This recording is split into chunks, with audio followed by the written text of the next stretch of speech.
Spain.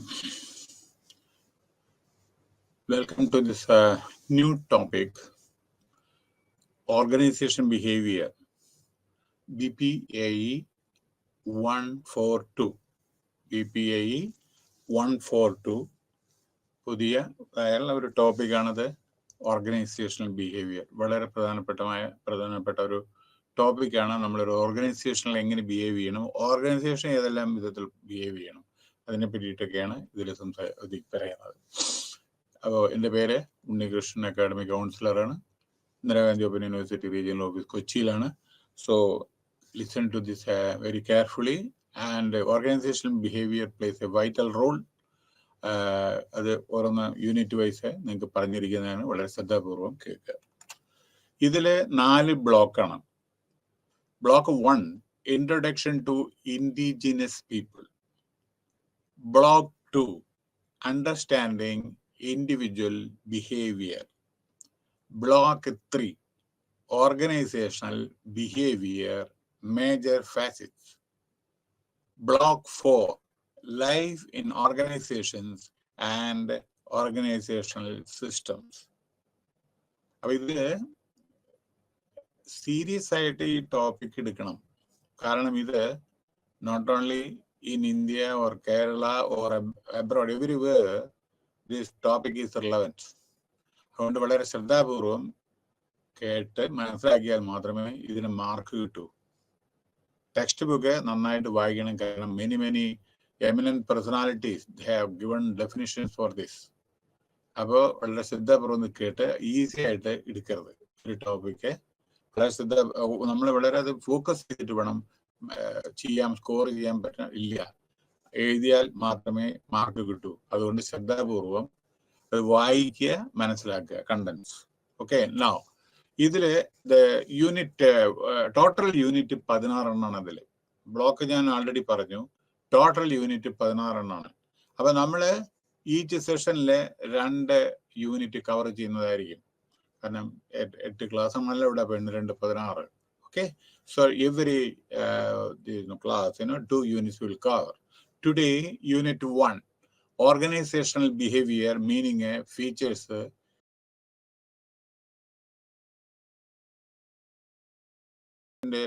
silent features, അതായത് meaning, organization ബിഹേവിയറിന്റെ features, organizational ബിഹേവിയറിന്റെ significance, importance, organization behaviour and bureaucracy, theoretical framework of organizational behaviour, organization behaviour models. ഇതിനെ പറ്റിയാണ് ഈ യൂണിറ്റിൽ പറയുന്നത്. Okay, introduction. Organizations are not mere, അതായത് ഒരു ഓർഗനൈസേഷൻ സ്ഥാപനം എന്ന് പറഞ്ഞാൽ കല്ലുകൊണ്ടോ ബ്രിക്ക് കൊണ്ടോ വാട്ടർ ഇതറിയണോ, അല്ലാതെ കുമ്മായക്കൂട്ട്, മോട്ടർ, ഒരു ബിൽഡിങ് അല്ല ഓർഗനൈസേഷൻ. അപ്പോ ദ കൺസിസ്റ്റ് ഓഫ് പീപ്പിൾ. അത് സെൻസിറ്റീവ് ആണ്. പീപ്പിൾ അവിടെ those are working there, they are the real asset of an organization. അല്ലാണ്ട് ബ്രിക്ക്, അതായത് പൈസയോ അല്ലെങ്കിൽ ബിൽഡിങ്ങോ വേറെ എന്തെങ്കിലും ഇൻഫ്രാസ്ട്രക്ചർ ഫെസിലിറ്റീസ് അല്ല. അവിടുത്തെ പീപ്പിൾ, അവരാണ് വർക്ക് ചെയ്യുന്നത്. അതാണ് സെൻസിറ്റീവ് ആണത്. അവരെ ഹാൻഡിൽ ചെയ്യുന്നത് അത്ര എളുപ്പമല്ല. കാരണം എന്തെന്ന് വെച്ചാൽ ഓരോരോ സ്ഥലത്തുനിന്നും ഓരോരോ സ്റ്റൈലിലും ഉള്ള ആളുകളായിരിക്കും. ഡിഫറെന്റ് സ്റ്റേറ്റിൽ നിന്ന്, ഡിഫറെന്റ് റിലീജിയൻ, ഡിഫറെന്റ് കാസ്റ്റ്, ഒരേമാതിരി ആവണമെന്നില്ലല്ലോ. അവരെ ഹാൻഡിൽ ചെയ്യുക, പ്രോപ്പറായിട്ട് ടീം സ്പിരിറ്റ് ബിൽഡ് ചെയ്യുക, എന്നാലാണ് ഓർഗനൈസേഷന് ഫ്ലറിഷ് ചെയ്യാൻ പറ്റും. So as per Peter Drucker, അറിയോ പീറ്റർ ഡ്രക്കർ മഹാനായ മനുഷ്യൻ, ഏകദേശം 39ഓളം പുസ്തകങ്ങൾ എഴുതിയിട്ടുണ്ട്. മാനേജ്മെന്റ് ബൈ ഒബ്ജക്റ്റീവ്സ് അദ്ദേഹത്തിന്റെ കൺസെപ്റ്റാണ്. He was visiting professor in various universities. ആസ്ട്രിയയിലോ സംതിങ് ആണ് ജനിച്ചത്. ഓക്സ്ഫോർഡ് യൂണിവേഴ്സിറ്റി പലയിടത്തും വിസിറ്റിംഗ് പ്രൊഫസർ. ബർത്ത്ഡേ ദിവസമാണ് അദ്ദേഹത്തിന്റെ മരണം. അത് മാത്രമല്ല പ്രാധാന്യം, നമ്മുടെ ബുഷ് പ്രസിഡന്റ് ആയിരിക്കുന്ന സമയത്ത് അമേരിക്കത്തെ ഏറ്റവും പരമോന്നത സിവിലിയൻ അവാർഡ്, നമ്മുടെ ഭാരതരത്നയിൽ ഇന്ത്യയിലെ, അതേമാതിരിയുള്ളത് അമേരിക്കൻ സിവിലിയൻ അവാർഡ് മേടിച്ച ആളാണ് പീറ്റർ ഡ്രക്കർ. അപ്പൊ അദ്ദേഹത്തിന്റെ അയാൾ പറയാണ് ഓർഗനൈസേഷൻ ഈസ് എബോവ് നമ്മുടെ ഇൻഡിവിജ്വൽ അല്ല, നമ്മളല്ല അവിടെ പ്രധാനം. ഓർഗനൈസേഷൻ ആണ് സുപ്രീം. അല്ലാണ്ട് ഇൻഡിവിജ്വൽസ് കൂടുന്നതാണ് ഓർഗനൈസേഷൻ, അത് വാസ്തവം തന്നെ. പക്ഷെ ഇൻഡിവിജ്വൽ നമ്മുടെ സെൽഫിഷ് വേ നമ്മൾ പ്രവർത്തിക്കാനല്ല. ഓർഗനൈസേഷൻ നമ്മൾ ഇന്നുണ്ട് നാളില്ല, പക്ഷെ ഓർഗനൈസേഷൻ അവിടെ തന്നെ നിലകൊള്ളില്ലേ, സ്ഥാപനം അവിടെ തന്നെ നിലകൊള്ളില്ലേ. നമ്മളവിടെ നിന്ന് പോവും, ചിലപ്പോൾ രാജിവെച്ച് പോവും, ഡിഫറൻസ് ഒപ്പീനിയൻ ഉണ്ടെങ്കിൽ. പക്ഷേ organisation is superior to than individuals. So it is possible. Organisation OB പറഞ്ഞ ഓർഗനൈസേഷണൽ ബിഹേവിയർ. ഇനി OB എന്ന് പറയൂ കേട്ടോ. Organisational behaviour is the study of the ways in which people interact. ഒരു ഓർഗനൈസേഷനിൽ എങ്ങനെയാണ് ആളുകൾ പരസ്പരം ജോലി ചെയ്യുന്നത്, ഇന്ററാക്ട് ചെയ്യുന്നത്. They believed that behavior of people in organizational context is different from that exhibited by them in their personal life. ഓർഗനൈസേഷനിൽ ജോലി ചെയ്യുന്നത് നമ്മുടെ വീട്ടിൽ ജോലി ചെയ്യുന്ന തമ്മിൽ വ്യത്യാസമുണ്ട്. ചില സമയത്ത് ഡിഫറെന്റ് ആണ്. ഓക്കെ, ഓർഗനൈസേഷന്റെ നോംസ് ഉണ്ടോ, റൂൾസ് പ്രകാരം അവിടെ പറയും. വീട്ടിലൊരു നോംസ് ഉണ്ടോ? അതിൽ 1980s നമ്മൾ പ്രാധാന്യം കൽപ്പിച്ചിട്ടുണ്ടായിരുന്നില്ല. അതൊക്കെ നമ്മുടെ Japanese culture of management, total quality management, quality circles, management by objective, ഇതൊന്നും നമ്മൾ അതുവരെ എന്താണെന്ന് പോലും അറിയില്ല. പക്ഷേ globalization, everything, everything changed. The world has become very, very, very small now because of the telecom revolution and exchange of various ideas between countries. And the business schools are stressed only on the importance of quantitative and other technical aspects of management. But during the 80s, 1980 and 90s, 1990, the environment in which the organization work changed. അപ്പോൾ പല സ്ഥാപനങ്ങളും അതിൽ working ഇതൊക്കെ മാറ്റം വരേണ്ടി വന്നു. കാരണം മറ്റുള്ളിടത്തെല്ലാം മാറുമ്പോൾ ഇവിടെ മാറണമല്ലോ. As a result of with the study of human behaviour. അതുകൊണ്ട് നമ്മുടെ ബിഹേവിയറിനെ പറ്റിയിട്ടും പഠിക്കാൻ, എങ്ങനെയൊക്കെ ആളുകളെ മോട്ടിവേറ്റ് ചെയ്യാം, ഏതെല്ലാം പ്രൊഡക്ടിവിറ്റി നമുക്ക് എങ്ങനെ കൂട്ടാം, ഇതിനൊക്കെ നമ്മളെ സ്റ്റഡി ചെയ്ത് ബിസിനസ് സ്കൂളൊക്കെ നിലവിൽ വന്നു. നമ്മുടെ ഇന്ത്യയിൽ നിന്നുണ്ടല്ലോ IIM, Indian institute of management, അതേമാതിരി അനവധി മാനേജ്മെന്റ് സ്കൂൾ. നമ്മുടെ കേരളത്തിന് 100ഓളം MBA സ്ഥാപനങ്ങളുണ്ട്, 100ഓളം. അപ്പൊ ഇന്ത്യയിൽ പറയേണ്ട ആവശ്യമില്ലല്ലോ. അപ്പോ പക്ഷെ റിപ്പോർട്ടഡ് ആയിട്ടുള്ള അപ്പം ഇതൊക്കെ പഠിപ്പിക്കുന്നത് എന്താണെന്ന് വെച്ചാൽ ഇത് ഓർഗനൈസേഷനിൽ എങ്ങനെ നമ്മൾ മാനേജ് ചെയ്യണം എന്നൊക്കെയാണ് പഠിപ്പിക്കുന്നത്. So ultimate aim is develop organisational behaviour as A discipline, maybe to improve the efficiency and the efficacy of the organization, but individual employees also benefit. Organization വളർന്നാൽ എംപ്ലോയീസിന് വളരാം. Organisation നഷ്ടത്തിലായ employees നഷ്ടത്തിലാവും. അപ്പോ ഓർഗനൈസേഷൻ സുപ്രീം ഞാൻ പറഞ്ഞില്ലേ, organisation behaviour theory seek to maximise the output. അപ്പോ ഒരു ഇൻഡിവിജ്വലിന് maximum എത്ര output കൊടുക്കാൻ പറ്റുമോ അത് കൊടുക്കണം. അല്ലാതെ നമ്മുടെ ഗവൺമെന്റ് ഓഫീസിലോ സ്റ്റേറ്റ് ഗവൺമെന്റോ സെൻട്രൽ ഗവൺമെന്റ് ഓഫീസിൽ വർക്ക് ചെയ്യുന്ന മാതിരി ആവരുത്.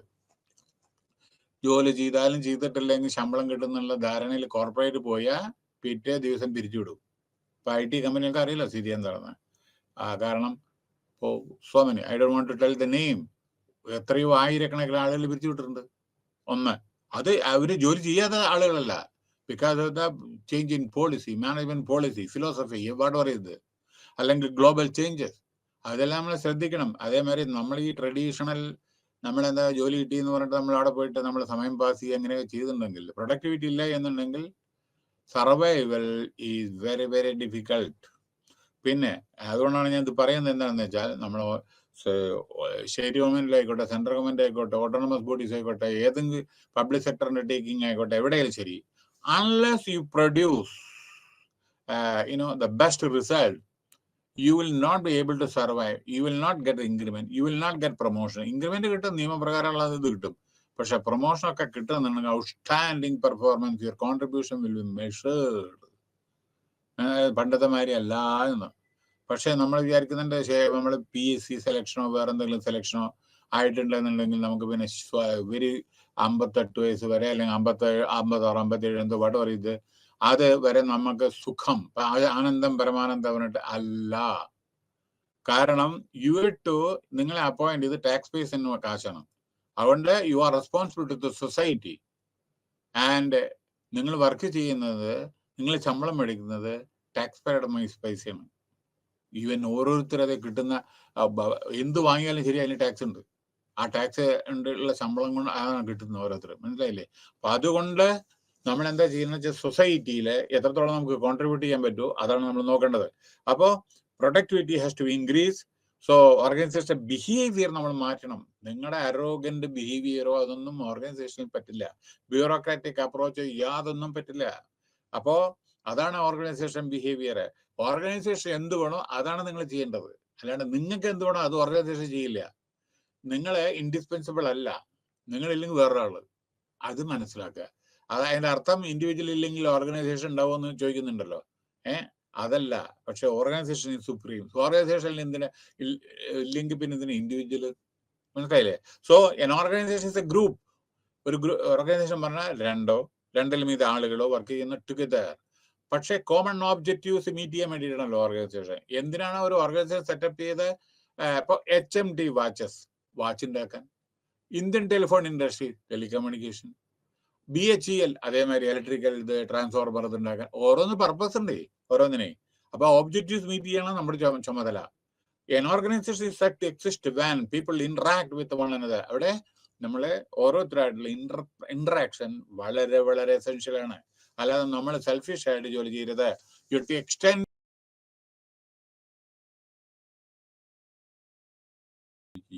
മനസ്സിലായില്ലേ? Meaning of organizational behavior. Organizational behavior is the study and application of knowledge about how people are within the എങ്ങനെയാണ് ആളുകള് ബിഹേവ് ചെയ്യുന്നത്. It is A human tool for human benefit.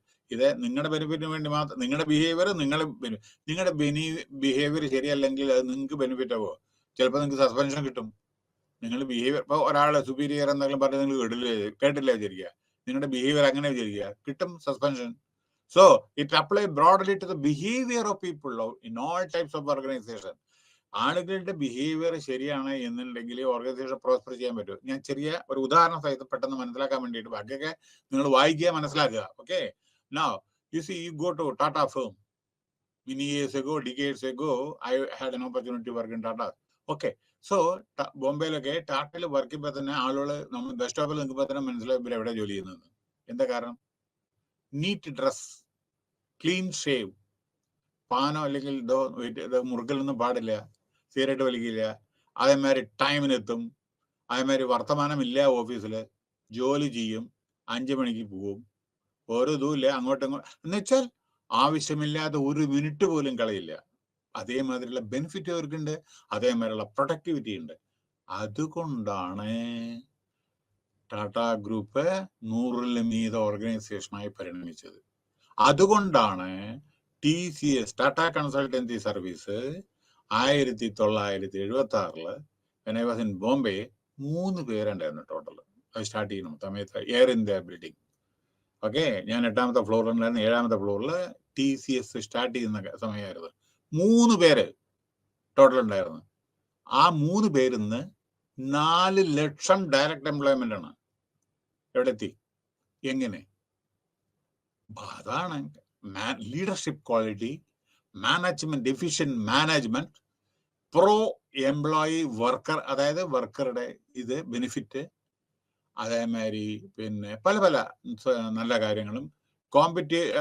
അനവധി competition ഉണ്ടെങ്കിലും അവര് നമ്പർ 1 ആയിട്ട് ഇന്ന് നിലകൊള്ളുന്നു. പക്ഷേ അവരെ കൾച്ചർ, ഓർഗനൈസേഷൻ ഫിലോസഫി ഇതൊന്നും മറക്കാതെ അന്നും ഇന്നും വളരെ ശ്രേഷ്ഠമായ, വളരെ വളരെ സുപ്രസിദ്ധ അതായിട്ടുള്ള ബിഹേവിയറോടുകൂടി അവർ നിലകൊള്ളുന്നു. അതിപ്പോൾ നിങ്ങൾ എവിടെ പോയാലും അതെ, TCSൽ പോയാലും ശരി, ആദ്യം നിങ്ങളെ വെൽക്കം ചെയ്യുന്ന എന്താ അറിയോ? TCSൽ എവിടെ നിന്ന് അവർ ഉത്ഭവിച്ചു, ഇന്ന് അവരവിടെ എത്തി, അതിന്റെ ചിത്രമാണ് അവരുടെ ചുമരിൽ കാണിക്കുന്നത്. മനസ്സിലായോ? GRD ടാറ്റ സ്റ്റാർട്ട് ചെയ്ത Tata institute of fundamental research in Bombay, TIFR. അവിടെ നിന്ന് മുതൽക്ക ചിത്രങ്ങൾ ആരംഭിക്കുന്നത്. ടാറ്റ കെമിക്കൽ, അങ്ങനെ atomic energy, Somani Tata textiles, അങ്ങനെ ടെലക്കോ, ടിസ്കോ, അങ്ങനെ പോണു. അവസാനം വരണു നമ്മുടെ ഈ എന്താ പറയുക IT. ആൻഡ് അത് കഴിഞ്ഞിട്ടും അനവധി അവരെ ഇപ്പോഴും അതെ എയർ ഇന്ത്യ അവർ ഏറ്റെടുത്തു. അങ്ങനെ പലതും അനവധി സംരംഭങ്ങൾ. പക്ഷെ അവരെല്ലാം ഏറ്റവും പ്രധാനപ്പെട്ടത് professionally managed and loyal and dedicated workers. നല്ല സാലറി കൊടുക്കും. അവരിൽ നിന്ന് പ്രതീക്ഷിച്ചത്ര ഇതില്ല എന്നെങ്കിൽ അവർക്ക് അവിടെ സാധനം ഉണ്ടാവില്ല. മനസ്സിലായില്ല? അല്ലെങ്കിൽ അവിടുന്ന് ട്രാൻസ്ഫർ അല്ലെങ്കിൽ എന്താവും. അങ്ങനെ വരില്ല. കാരണം വെൽ ട്രെയിൻഡ് ആണ്. അവരുടെ ഫിലോസഫി അതാണ്. അവിടെ അവർ വർക്ക് ചെയ്തേ പറ്റൂ. കാരണം എന്താന്ന് അതിന്റെ അർത്ഥം അവരെ ഹരസ് ഒരാളൊന്നും പറയില്ല. ഒരു സൂപ്പർവിഷൻ ചെയ്യാവുന്ന നിങ്ങളുടെ ജോലി നിങ്ങൾ ചെയ്യണം. അതിന് നിങ്ങൾക്കറിയാം നിങ്ങൾ എന്താ ജോലി ചെയ്യേണ്ടത്. അപ്പോൾ ഒരു ചെറിയ ഉദാഹരണം ഞാൻ പറയാം. കൾച്ചർ കേട്ടോ. കൾച്ചർ നമ്മൾ പറയുന്ന സമയത്ത് ഓർഗനൈസേഷൻ കൾച്ചറിന്റെ ഞാൻ ചെറിയൊരു ഉദാഹരണം പറയാം. നമ്മൾ റീസെന്റ് ആയിട്ട് ഒരു കേരളത്തിൽ ഒരു ന്യൂസ് പേപ്പറിൽ കണ്ടു. ഏതോ മലപ്പുറം എവിടെ ഞാൻ പറയുന്നത് ഈ കൾച്ചറിന്റെ ഒരു ഇതാണ് ഞാൻ പറയുന്നത് കേട്ടോ. ഇതിലൊക്കെയാണ് ശ്രദ്ധിക്കേണ്ടത് നമ്മൾ. അതായത് ഈ ബിഹേവിയറെ ഓർഗനൈസേഷൻ ബിഹേവിയറിനെ പറ്റിയിട്ടപ്പം ഞാൻ പറയുന്നത്. ഒരു സ്കൂളായാലും അത് ഓർഗനൈസേഷനാണ്, കമ്പനിയിലും ഓർഗനൈസേഷനാണ്, എല്ലാം ഓർഗനൈസേഷനല്ലേ. ചെറിയ കമ്പനിയായാലും വലിയ കമ്പനിയായാലും ഒരു സ്കൂൾ ഓർഗനൈസേഷനല്ലേ, ഇത് ഒരു സ്ഥാപനമല്ലേ ഇത്. അപ്പൊ നോക്കിക്കോളൂ, റീസെന്റ് ആയിട്ട് മലപ്പുറത്ത് ഒരു ടീച്ചർ പിന്നെ ശരിയായുള്ള വസ്ത്രം ധരിച്ചിട്ട് അതേമാതിരി പാൻറ്റീസും തൊട്ടിട്ട് വന്നു. ഓക്കെ, അപ്പോ അവിടുത്തെ പ്രിൻസിപ്പൾ ഒബ്ജക്ട് ചെയ്തു. അപ്പൊ എന്താ ചോദിച്ചാൽ പ്രിൻസിപ്പൾ ചോദിച്ചു, ഞാൻ എന്താ പറയുന്നത്, പറയാൻ കാരണം എന്താണെന്ന് വെച്ചാൽ ആരെയും നമ്മൾ ക്രിട്ടിസൈസ് ചെയ്യുക എന്നല്ല ഞാൻ പറയുന്നത്. പ്രിൻസിപ്പൾ പറഞ്ഞു, see, if you are coming like this, how can you enforce discipline from expect discipline from others? മറ്റുള്ള സ്റ്റുഡൻസിൽ നിന്ന് എന്തോ ചോദിച്ചു. ആ ടീച്ചർ അത് വളരെയധികം അത് എന്നെ ഒരു ഞാനിങ്ങനെ ഡ്രസ്സ് ചെയ്താലും ശരി എന്തിനാണ് അങ്ങനെ ചെയ്യുന്നു എന്നൊക്കെ ചോദിച്ചിട്ട് ഇതൊക്കെ കോമൺ അല്ലേ എന്നൊക്കെ പറഞ്ഞിട്ട് അത് ടി വിയിൽ വന്ന് അങ്ങനെ വന്ന് ആ ക്രിറ്റിസിസം പ്രോ ആൻറ്റി ഇങ്ങനെയൊക്കെ വന്നു. പക്ഷെ ഇവിടെ അതെന്തായിക്കോട്ടെ, ശരിയോ തെറ്റോ അല്ല. ഇവിടെ ഞാൻ ഒറ്റ ചോദ്യം ചോദിക്കുന്നുള്ളൂ, ഒറ്റ ചോദ്യം. ഈ പറഞ്ഞ ടാറ്റയില് എയർ ഇന്ത്യ ബിൽഡിങ്ങില് had an opportunity to work. അവിടെ ഈവൻ നമ്മളിപ്പോ റിസപ്ഷനിൽ ഇരിക്കുന്നതായിക്കോട്ടെ, നമ്മുടെ ടിക്കറ്റ് ബുക്കിംഗ് ആയിക്കോട്ടെ, എവിടെ ആയിക്കോട്ടെ, അവരുടെ വെൽ ഡ്രസ്ഡ്, അതേമാതിരി 5 മീറ്റർ 6 മീറ്ററോ 7 മീറ്ററോ എന്നുള്ള സാരി ഉടുത്തിട്ടേ ഇരിക്കാൻ പറ്റൂ. അവരുടെ യൂണിഫോം ഉണ്ട്, മനസ്സിലായില്ലേ? അതേമാതിരി ആണുങ്ങള് tie, white shirt, blue pant ഇതിട്ടിട്ടേ പോകാൻ പറ്റൂ. ഷൈൻ ചെയ്യുന്ന ഷൂ പോളിഷ് ചെയ്തിട്ട് നമ്മൾ അത് നോക്കി നമുക്ക് തല തീന്താം. അതാണ് കൾച്ചർ. നിങ്ങൾ പറയണ അല്ലല്ല ഞാൻ ഇങ്ങനെ പോകും പറഞ്ഞാൽ നിങ്ങൾക്ക് അവിടെ ജോലി ചെയ്യാൻ പറ്റുമോ? എന്താ കാരണം എന്നറിയോ? നമ്മളെ ക്രിറ്റിസിസം അല്ല അവിടെ പ്രധാനം, ഓർഗനൈസേഷൻസ് റിക്വയർമെന്റ് ആണ് അവിടെ പ്രധാനം. മനസ്സിലായില്ലേ? അപ്പൊ അവിടെ എന്താണോ അത് ചെയ്യണം, ചെയ്തേ പറ്റൂ. യൂണിഫോം ധരിക്കാൻ പറഞ്ഞ യൂണിഫോം ഞാൻ ധരിക്കില്ല, വേറെ കളറിൽ ഞാൻ എന്റെ ഇഷ്ടമാണെന്ന് പറഞ്ഞല്ലോ, അവിടെ പിന്നെ ജോലി ഉണ്ടാവില്ല. അതാണ് പറയുന്നത്, we have to adapt. You know നമ്മളെ എന്താണെന്ന് വെച്ചാൽ ശരി, അവിടുത്തെ സിസ്റ്റം നമ്മളെ ഓർഗനൈസേഷൻ നമ്മൾ അഡാപ്റ്റ് ചെയ്യണം. മനസ്സിലായില്ലേ? ഇതാണ് according to Fred Luthans organization behaviour is directly concern with understanding the production control human behaviour. ഇതൊക്കെ ഒരു കമ്പനി നിങ്ങൾ ജോലി ചെയ്യുമ്പോൾ ആൾറെഡി നിങ്ങൾക്ക് ട്രെയിനിങ് തരും. ആ സമയത്ത് ഓറിയന്റേഷൻ പ്രോഗ്രാമിൽ എങ്ങനെ അവിടെ പെരുമാറണം, എവിടെ റെസ്ട്രിക്റ്റഡ് ഏരിയയാണ്, അവിടെ ചിലയിടത്ത് എൻട്രി ഉണ്ടാവില്ല, ചിലയിടത്ത് നിങ്ങൾക്ക് ഇപ്പൊ സയന്റിഫിക് ലബോറട്ടറീസിലാണ് എയർ ഷവർ ഉണ്ടാവും, ഒരു വാച്ച്, ഇതൊക്കെ നിങ്ങൾ ഉള്ളിൽ പോണ സമയത്ത്. ഞാനൊക്കെ വർക്ക് ചെയ്യുന്ന ഓർഗനൈസേഷനിലെ ഞാൻ തന്നെ ഉള്ളിൽ കണ്ടിട്ടില്ല. ഞാൻ അവിടുത്തെ ഫസ്റ്റ് എംപ്ലോയി ആണ്. ആ ഇതില് ഫസ്റ്റ് എംപ്ലോയി ആയിരുന്നു പബ്ലിക് സെക്രട്ടറിയുടെ. പക്ഷേ അവിടെ ഞാൻ ചെന്നിട്ടാണ് എല്ലാം പറഞ്ഞത്. പക്ഷേ എങ്കിലും ആ പ്ലാന്റിന്റെ ഉള്ളിൽ എനിക്കിന്ന് പോകാനുള്ള സാഹചര്യം കിട്ടിയില്ല. എന്താ കാരണം എന്ന് വെച്ചാൽ, കാരണം ഒന്ന്, ഷൂ മാറണം, അവരുടേതായ ഇടണം, അവരുടെ യൂണിഫോം ഇടണം, എയർ ഷവർ ഉണ്ട്. ഇത് കഴിഞ്ഞിട്ട് ഓരോ സ്ഥലത്ത് നമ്മുടെ വിരൽ മോതിരം പാടില്ല, വാച്ച് പാടില്ല, റിങ് യാതൊന്നും പാടില്ല. ഇതൊക്കെ ഊരി വെക്കണം, ലോക്കറിൽ വെക്കണം, എന്നിട്ട് പോകാൻ പറ്റൂ. അല്ലെങ്കിൽ റേഡിയേഷൻ, മനസ്സിലായില്ലേ? ഇതെല്ലാം ഉണ്ടായിരിക്കും അവിടെ. കാരണം സ്പേസില് നമ്മുടെ പ്രോഗ്രാമിൽ മിസൈൽസിലൊക്കെ പ്രോഗ്രാം ചിപ്സ് ഉണ്ടാക്കുന്നതാണ്. അപ്പൊ ഇത് അതിന്റെ ഇവിടുത്തെ കൾച്ചർ നമ്മൾ മനസ്സിലാക്കണം. അതിനാണ് പറയുന്നത് ഓറിയന്റേഷൻ പ്രോഗ്രാമിൽ ഇതെല്ലാം പറഞ്ഞുതരും. അപ്പൊ ഓർഗനൈസേഷൻ ബിഹേവിയറെ ഓർഗനൈസേഷൻ ടു ഓർഗനൈസേഷൻ ഡിഫേഴ്സ്. ഓരോന്ന് ഇന്ന് ഈ കമ്പനിയുടെ റൂളല്ല മറ്റേ കമ്പനി, അത് ശ്രദ്ധിക്കണം കേട്ടോ. പിന്നെ features, OB is not a standalone discipline, but it is an integral part of the larger management discipline. Okay, വളരെയധികം ഡിസിപ്ലിനായിട്ട് നമ്മൾ നോക്കൂ. എപ്പോഴും ഈ ഡിസിപ്ലിൻ എന്ന് പറഞ്ഞാൽ, ഡിസിപ്ലിൻ ഇല്ലാത്തൊരു മനുഷ്യനും കടിഞ്ഞാണ് ഇല്ലാത്ത കുതിരയും ഒരേമാതിരിയാണ്. അപ്പൊ self discipline is vital. Although by virtue of its importance and effectiveness, it has to come to be regarded as a distinct field of study. മനസ്സിലായി, വ്യത്യസ്തമായ ഒരു സ്റ്റഡിയാണത്. OB studies, organisation behaviour studies are not mere academic. അതായത് നമ്മൾ ഒരു ഓർഗനൈസേഷന് മാത്രം നമ്മൾ പറയാൻ പറ്റില്ല. ഓരോരോ ഓർഗനൈസേഷൻ ഓരോരോ ബിഹേവിയർ ആണ്, മനസ്സിലായില്ലേ? അതനുസരിച്ചിട്ടാണ് നമ്മൾ ചെയ്യേണ്ടത്.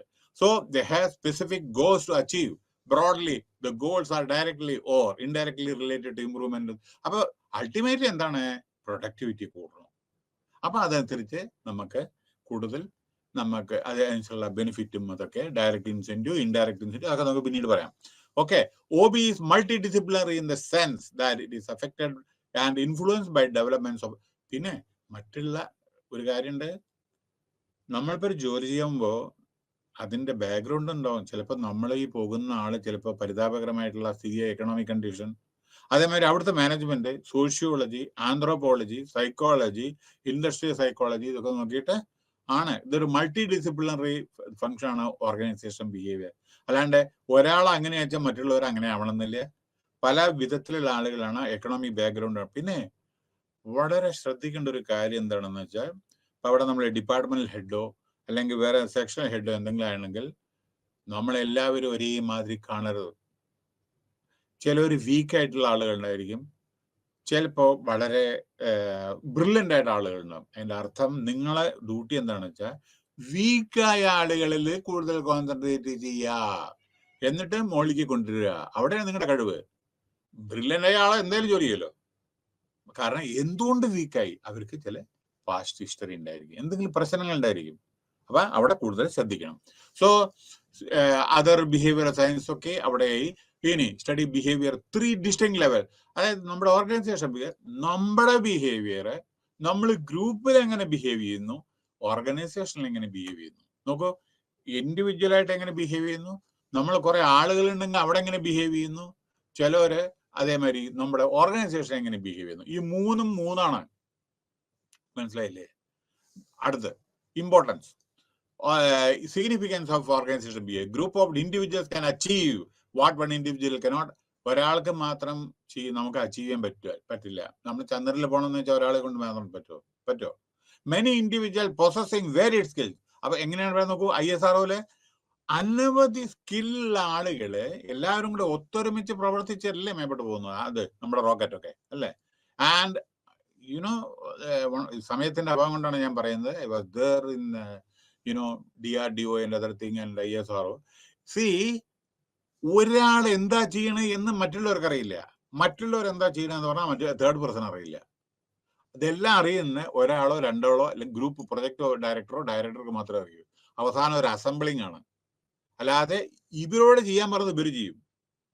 അത്ര ചെയ്യേണ്ടവര്, മറ്റുള്ളവര് അത്ര അവരുടെ. This plus this plus this plus this equal to a finished product. മനസ്സിലായി? അത് ഒരു പ്രൊജക്ട് ഡയറക്ടറോ അല്ലെങ്കിൽ ഡയറക്ടർക്ക് മാത്രമേ അറിയൂ. So such individuals expect each other to behave, perform in a certain way that will be most appropriate and achieving the prescribed goals. അപ്പൊ നമ്മുടെ ഓരോ ഗോൾ അച്ചീവ് ചെയ്യാൻ വേണ്ടിയിട്ട് നമ്മൾ വേണ്ടതായ വിധത്തിൽ. പിന്നെ Adam Smith, very famous person, അദ്ദേഹത്തിന്റെ ക്ലാസിക് വർക്കാണ് അതായത് an inquiry into the nature and causes of the wealth of nation, that the greatest improvement in the productive powers of labor and the greater part of skill, dexterity പറഞ്ഞാൽ നമ്മുടെ കഴിവ്, യോഗ്യത, okay, അത്, and judgment with which any were directed or applied seem to have been in the effects of the division of labor. Division എന്ന് പറഞ്ഞാൽ നമ്മൾ ഓരോരുത്തർക്കും ഓരോ ജോലി വീതിച്ചു കൊടുക്കുന്നതാണ്. Organization theory help in addressing the following challenges. Workforce diversity. ഓരോ workforce ഓരോ വിധത്തിൽ പല ആളുകൾ ഉണ്ടാവില്ല, ഓരോ ഗ്രൂപ്പ് ആവില്ലേ. പിന്നെ നമ്മൾ ശ്രദ്ധിക്കേണ്ടതെന്ന് വെച്ചാൽ പല ആളുകളും പല സ്ഥലങ്ങളിലും വന്ന് ആയിരിക്കും. ഇപ്പൊ നമ്മൾ ഈ ടേക്ക് ദ ഇൻഫോസിസ്, എല്ലാ നമ്മുടെ ഇപ്പൊ TCSിലായിക്കോട്ടെ, ഇൻഫോസിസിലായിക്കോട്ടെ, കോഗ്നിസന്റ് എവിടെ, ആസാമിൽ നിന്നുണ്ട്, ബംഗാളിൽ നിന്നുണ്ട്, നേപ്പാളിൽ നിന്നുണ്ട്, മറ്റോ ഇതുണ്ട്, ഡൽഹിയിൽ നിന്നുണ്ട്, വേറെ ഗുർഗാവ്, ഹരിയാനയിൽ നിന്നുണ്ട്, പഞ്ചാബിൽ നിന്നുണ്ട്. ഓരോരുത്തർക്കും ഓരോ ഡൈവേഴ്സിറ്റി കൾച്ചറാണ്. പക്ഷെ എല്ലാം കൂടി എന്താ പറയേണ്ടത്, സമ്മേളിക്കുന്ന സ്ഥലമാണ് ഓഫീസ്, ഓർഗനൈസേഷൻ. അപ്പൊ എല്ലാ കൾച്ചറും കൂടിയതാണ്. അപ്പൊ ഇവിടെ ശ്രദ്ധിക്കേണ്ട ഒരു കാര്യം എന്താ, വർക്ക് ഡൈവേഴ്സിറ്റി. എല്ലാവരും ഒന്നാണ് എന്നും ഒരു ടീം സ്പിരിറ്റ് വേണമെന്നും ഇന്റർപേഴ്സണൽ സ്കില്ല് വേണമെന്നും എല്ലാവരുടെയും കൾച്ചർ നമ്മുടെ ഇന്ത്യയുടെ കൾച്ചറാണ് അല്ലെങ്കിൽ മറ്റുള്ളവരെ നമുക്കും ബാധകമാണ്. അല്ലാതെ നീ ഇത് എന്റെ കൾച്ചറാണ്, ഞാൻ എന്തിനാ ഇത് ചെയ്യണത്? ഓണം നിന്റെയാണ്, മലയാളീസിന്റെയാണ്, ഞാൻ എന്തിനാ ആഘോഷിക്കണത്? ദീപാവലി അവന്റെയാണ്, ഞാൻ എന്തിനാ അങ്ങനെ വിചാരിക്കണ്ട. ഇതൊക്കെ ഇന്ത്യയിലത്തെ സെലിബ്രേഷൻസ് ആണ്, നമുക്കൊക്കെ ബാധകമായിട്ടുള്ളതാണ്. മനസ്സിലായില്ലേ? എല്ലാം ഇന്ത്യ ഈസ് വൺ. മനസ്സിലായില്ലേ?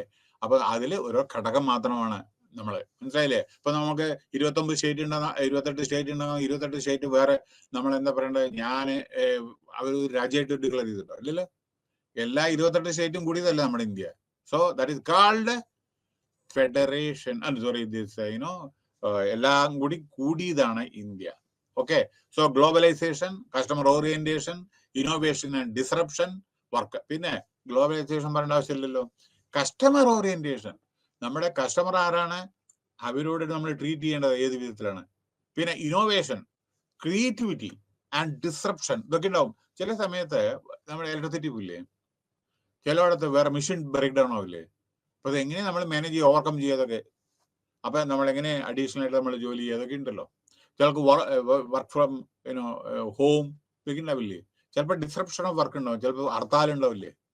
വർക്ക് എൻവയറോൺമെന്റ്, ജോലി ചെയ്യുന്ന സ്ഥലത്തെ ആ എൻവയറോൺമെന്റ് അത്. അപ്പോ organization behavior and bureaucracy. An organization become impersonal in the sense that its administration become rule-based, that is same rules got applied to everyone in the bureaucracy. പറഞ്ഞ അറിയാലോ നിങ്ങൾക്ക്. അവര് പറഞ്ഞാൽ പിന്നെ ഒരു ഇതില്ല. Individual use to get promoted on the basis of the relationship. അവിടെ എങ്ങനെ അറിയാം, നമ്മളെ വലിയ ലീഡറെ നമ്മളെ താങ്ങി നടന്നിട്ടുണ്ടെന്നെങ്കിൽ നിങ്ങൾക്ക് പ്രൊമോഷൻ കിട്ടും, ഇല്ലെങ്കിൽ ഇല്ല. അതാണ് ബ്യൂറോക്രാറ്റിക് അപ്രോച്ച്. നിങ്ങൾ സാറേ നല്ലതാണ്, സാറിന് പച്ചക്കറി വേണോ, നമ്മൾ വാങ്ങിക്കൊണ്ടുവരാം, അങ്ങനെ ഇങ്ങനെ പറഞ്ഞാൽ അയാൾ താലോലിച്ച് നടന്നാൽ അവന് പ്രൊമോഷൻ ഉണ്ട്. ജോലി ചെയ്യുന്ന ആൾക്ക് ചിലപ്പോൾ പ്രൊമോഷൻ ഉണ്ടാവില്ല. അതാണ് ചിലപ്പോൾ ബ്യൂറോക്രാറ്റിക് അപ്രോച്ച്. മനസ്സിലായില്ലേ? ഉണ്ട്, പലയിടത്തും അതുണ്ട്, ഇപ്പോഴും നിലവിലുണ്ട്. പിന്നെ പക്ഷെ അതൊന്നും ശരിയല്ല. ഓക്കെ. പിന്നെ but bureaucracy were very clearly defined rules. Anyway, according to German sociologist Max Weber, although bureaucracy limits the freedom of individuality, is the most efficient way of organizing human activity. അപ്പൊ നാളെ collective responsibility ആണ് വേണ്ടത്. എല്ലാവരും ഒരു കൂട്ടിലിടിച്ച തത്തമേരി ചെയ്യുകയാണെങ്കിൽ അവർക്ക് freedom ഇല്ലെങ്കിൽ അവരെന്ത് ജോലി ചെയ്യുന്നു? നിങ്ങളെ പിടിച്ചിട്ട് ഒരു റൂമിലിട്ടു, നിങ്ങൾക്ക് അങ്ങോട്ട് മൂവ് ചെയ്യാൻ പറ്റും, ഇങ്ങോട്ട് മൂവ് ചെയ്യാൻ വെളിച്ചമില്ല, യാതൊന്നുമില്ല. ഇതൊക്കെ ഒരു എക്സ്പെരിമെന്റ് ആണ് മാനേജ്മെന്റിന്റെ. അപ്പോൾ നേരെ മറിച്ച് പ്രോപ്പർ ലൈറ്റിംഗ്, അതേമാതിരി അതിനുള്ള എല്ലാ ഫെസിലിറ്റീസ് എല്ലാം തരാൻ നിങ്ങൾക്ക് ഫ്രീഡം ഉണ്ടെന്നുണ്ടെങ്കിൽ നിങ്ങൾ you will produce more. So delegation, work മറ്റുള്ളവരൊക്കെ ഡെലിഗേറ്റ് ചെയ്യുക. As a formal assignment made to roles and official position. ഓരോരുത്തർക്ക് ഡെലിഗേഷൻ ഓഫ് പവർ കൊടുക്കും. എല്ലാം കൂടി ഒരാൾക്ക് ചെയ്യാൻ പറ്റില്ലല്ലോ. അപ്പൊ ഇത് നീയെ ഇത് മെറ്റീരിയൽ മാനേജ്മെന്റ് ഒരു ഡിപ്പാർട്ട്മെന്റ്, ഫൈനാൻസ് വേറെ ഡിപ്പാർട്ട്മെന്റ്, മാർക്കറ്റിംഗ് വേറെ ഡിപ്പാർട്ട്മെന്റ്, HR വേറെ department. C delegation of powers. How ever അല്ലാണ്ട് ചെയർമാൻ എല്ലാം ചെയ്യാൻ പറ്റുമോ? However, ultimately, the whole individual is one who is dunning the role. His personal interest may not be full aligned to the goals of the organization. Okay, നിങ്ങളുടെ personal goals ചില സമയത്ത് ഓർഗനൈസേഷന്റെ ഗോളായിട്ട് താരതമ്യപ്പെടുത്താൻ പറ്റില്ല. നിങ്ങളുടെ പേഴ്സണൽ ഗോൾസ് ശരിക്കും എനിക്ക് വലുതാവണം, അല്ലെങ്കിൽ manager ആവണം, DG, അതൊക്കെ ശരി തന്നെ. പക്ഷെ കമ്പനി വളർന്നിട്ടുണ്ടെങ്കിൽ നിങ്ങൾ എങ്ങനെ പ്രൊമോഷൻ കിട്ടുന്നത്? So it is evident that the formal system alone cannot ensure the achievement organizational goal. നിങ്ങൾക്ക് മാത്രം വിചാരം പോരാ, എല്ലാവർക്കും വേണം കമ്പനി വികസിക്കണം. അടുത്തത് ലിൻഡൽ ഉർവിക്, അത് വേറെ പബ്ലിക് അഡ്മിനിസ്ട്രേഷന്റെ ഒരു എക്സ്പെർട്ട് ആണ്. അദ്ദേഹം has gone to the extent suggesting that formal channel function only to confirm and record decisions arrived through more personal means. These individual centric aspects make organizational behavior very significant. ചില സമയത്ത് individual ആയിട്ടുള്ള ചില ഇതുണ്ട്, അത് തന്നെയാണ് autocratic വേ. ഇതൊക്കെയാണ്. അടുത്ത sorry